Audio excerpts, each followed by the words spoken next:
Good morning students. कैसे हैं आप सब लोग। आज मैं आपको बेस्ट ऑफ लक बोलना चाहूँगा। क्यों? क्योंकि आज से आपके CUET एग्ज़ाम्स स्टार्ट हो रहे हैं।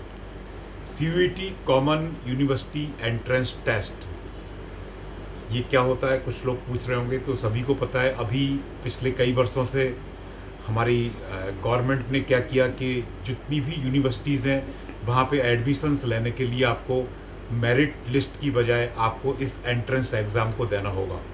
तो आज से आपके एंट्रेंस एग्ज़ाम स्टार्ट हो रहे हैं 13 मई से, और ये 3 जून तक चलेंगे। डिफरेंट शहरों के अंदर होंगे। टोटल नंबर्स मैं आपको बता देता हूँ। टोटल लगभग 300 शहरों के अंदर इस एग्ज़ाम को कंडक्ट किया जा रहा है। इसके अलावा कुछ इंटरनेशनल लेवल पे भी कुछ अलग कंट्रीज़ में भी इस एग्ज़ाम को कंडक्ट किया जा रहा है, क्योंकि इसमें जो टॉप की यूनिवर्सिटीज़ हैं, जैसे हम बात करते हैं दिल्ली विश्वविद्यालय DU बात करते हैं, BHU की बात करते हैं, AMU की बात करते हैं, जामिया मिलिया इस्लामिया यूनिवर्सिटी की बात करते हैं, और जितनी भी अच्छी टॉप की लगभग 44 सेंट्रलाइज यूनिवर्सिटीज़ हैं हमारे इंडिया के अंदर, उन सभी में प्रवेश इसके माध्यम से मिलेगा। इसके अलावा इस बार प्राइवेट यूनिवर्सिटीज़ को भी जोड़ा गया है, डीम्ड यूनिवर्सिटीज़ को भी जोड़ा गया है। टोटल मिलाकर हम बात करें तो लगभग 130 यूनिवर्सिटीज़ में इस एंट्रेंस के लिए लगभग 3 लाख से भी ज़्यादा सीट्स हैं अवेलेबल। तो आप चिंता ना करें, अच्छा परसेंटेज लाएं, अच्छे मार्क्स गेन करें, और उसमें आप अपनी मनपसंद का कॉलेज लें, मनपसंद के सब्जेक्ट के साथ अपना UG कोर्स, ग्रेजुएशन कोर्स करें। तो जैसे हम बात करते हैं कट ऑफ की, तो पिछली बार का जो कट ऑफ था वो DU के लिए सबसे ज़्यादा गया था। 95% से ऊपर DU वाले बच्चों के लिए जो कट ऑफ था वो था। और इस बार जो उम्मीद कर रहे हैं हम लोग, वो भी लगभग या 95 या 96 कट ऑफ निश्चित रूप से DU के लिए जाने ही वाला है। इसके अलावा BHU हो गया, बाकी की जो यूनिवर्सिटीज़ मैं अभी बता रहा था वहाँ पे भी कट ऑफ अच्छा जाएगा।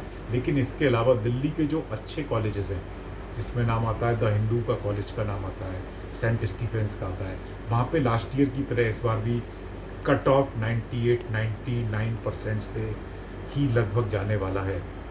इसमें हम बात कर रहे थे कि टोटल इस बार थोड़े से चेंजेस किए गए हैं, बदलाव किए गए हैं।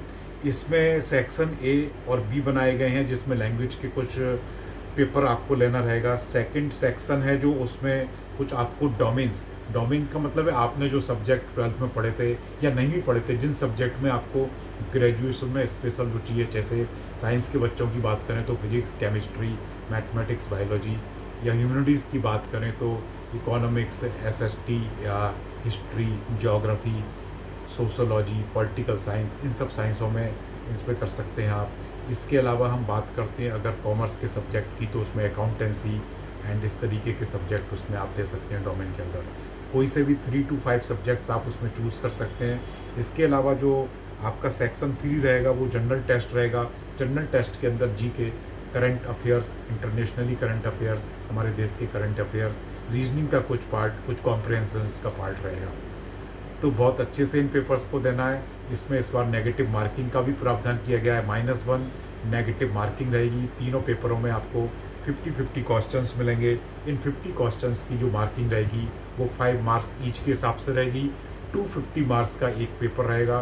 टोटल 1000 में से आप कितने मार्क्स गेन करते हैं, या 1250 में से आप कितने मार्क्स गेन करते हैं, उस परसेंटेज के बिहाफ पे मेरिट लिस्ट बनेगी। उस मेरिट लिस्ट के आधार पर कट ऑफ जाएगा। उस कट ऑफ के बिहाफ पर आपको आपका पसंदीदा जो भी आपने चॉइस भरी होगी, सपोज़ करो किसी बच्चे ने BHU फर्स्ट चॉइस पर भरा है, वहाँ उसने BA इकोनॉमिक्स भरा है, तो उसको BA इकोनॉमिक्स के अकॉर्डिंग, अगर उस कैटेगरी में हम बात करते हैं जनरल कैटेगरी की, OBC की एंड SC/ST कैटेगरीज, ये तीनों कैटेगरीज़ की अलग अलग कट ऑफ जाती हैं, उसके अकॉर्डिंग आपका कॉलेज आपको अलॉट कर दिया जाएगा। सो बेस्ट ऑफ लक, आप इस एग्ज़ाम को अच्छे से दें।